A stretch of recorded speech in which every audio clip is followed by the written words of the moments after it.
સુરતમાં બેંક લૂંટનો મામલો છે। બે પૈકી એક આરોપીને પોલીસે પગમાં ગોળી મારી છે। ઈજાગ્રસ્ત આરોપીને સિવિલ હોસ્પિટલમાં લવાયો છે। ઈજા પહોંચી છે।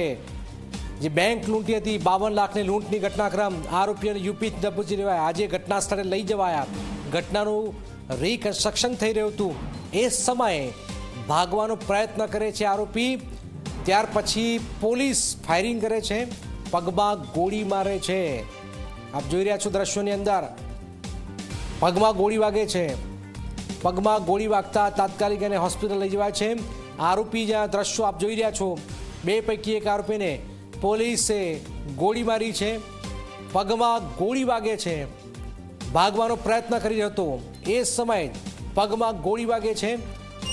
ઈજાગ્રસ્ત આરોપીને હોસ્પિટલ લવાયો છે। પોલીસ પર હુમલો થાય છે, ભાગવાનો પ્રયત્ન થાય છે। આપ જોઈ રહ્યા છો દ્રશ્યોની અંદર ઈજાગ્રસ્તને સિવિલમાં લેવાયો છે।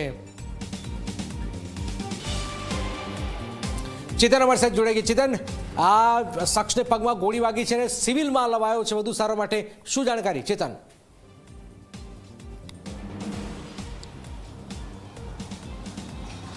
જનક, બિલકુલથી સુરતના વરાછા એસબીઆઈ બેંકમાં જે રીતે 52 લાખની દિલ ધડક લૂંટ ચલાવવામાં આવી હતી, ત્યારબાદ સૌથી વધુ જે ચર્ચાસ્પદ જે ઘટના છે તે આજ રહી છે। કારણ કે 7 દિવસ સુધી સુરત ક્રાઇમ બ્રાન્ચ જે છે તે આરોપી સુધી પહોંચી ન હતી, પરંતુ ક્યાંક ને ક્યાંક ક્રાઇમ બ્રાન્ચે ટેકનિકલ અને હ્યુમન જે રિસોર્સ છે તેના આધારે જે યુપી છે તે યુપી ખાતેથી 2 આરોપીઓની ધરપકડ કરી હતી। વિકાસ અને શુભમ નામના બંને જે આરોપીઓ છે તેની ધરપકડ કરી હતી। ખાસ કરીને જે શુભમ છે તે અયોધ્યાના જે આશ્રમ છે તેમાં છુપાઈને રહેતો હતો। રોજે રોજ જે આશ્રમ છે તે આશ્રમ બદલતો હતો અને છુપાઈને રહેતો હતો। આ દરમિયાન પોલીસે તેની ધરપકડ કરી ટ્રાન્ઝિટ જે રિમાન્ડ છે તે રિમાન્ડ મેળવીને સુરત લાવવામાં આવ્યો હતો। સુરતમાં પણ સુરત ક્રાઇમ બ્રાન્ચે સુરત કોર્ટની અંદર બંને આરોપીઓને રજૂ કર્યા હતા અને 7 દિવસના જે રિમાન્ડ છે તે રિમાન્ડની માંગ કરી હતી। એમાં 7 દિવસના રિમાન્ડ મેળવ્યા હતા। આજે બપોરના સમયે સુરત ક્રાઇમ બ્રાન્ચની જે ટીમ છે તે ટીમ શુભમને લઈને જે કીમ અને કુડસટ વચ્ચેનો જે સિલારિયા જે ગામ છે તે ગામ ખાતે પહોંચી હતી, જ્યાં આરોપીઓ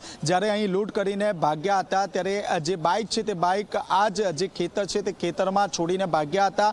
ક્યાંક ને ક્યાંક પોલીસે એવું જણાવ્યું હતું કે તેઓએ જ્યારે આ બાઇક છોડી હતી ત્યારે રિવોલ્વર અને જે મોબાઈલ છે તે મોબાઈલ અહીં આ ખેતરમાં છુપાવ્યા હતા, જેને કારણે ક્રાઇમ બ્રાન્ચ તેને ખેતરમાં લઈ ગઈ હતી। પરંતુ ખેતરમાં જ્યારે રિવોલ્વર અને મોબાઈલ જ્યારે લેવા ગયો ત્યારે ખાસ કરીને આરોપી જે શુભમ છે તે શુભમ દ્વારા રિવોલ્વર ખૂંચવી લેવામાં આવી હતી અને પોલીસ ઉપર ફાયરિંગ કરવામાં આવ્યું હતું, પરંતુ સદનસીબે જે પોલીસ કર્મચારીઓ છે તે બચી ગયા હતા। વળતા પ્રયાસમાં સુરત ક્રાઇમ બ્રાન્ચના જે એસીપી છે કિરણ મોદી, તેમના દ્વારા ફાયરિંગ કરવામાં આવ્યું હતું, જેમાં શુભમના જે પગ છે તે પગમાં ગોળી વાગી હતી। આ ઘટનાને સાથે જ તેને તાત્કાલિક ધોરણે નજીકની જે હોસ્પિટલ છે તેમાં સારવાર માટે ખસેડવામાં આવ્યો હતો અને ત્યારબાદ હવે 108 મારફતે શુભમને સુરતની નવી સિવિલ હોસ્પિટલમાં લાવવામાં આવશે। મહત્વની વાત જનક એ છે કે 7 દિવસ વીતી ગયા હોવા છતાં જે આરોપી છે તે આરોપી પકડાયા ન હતા।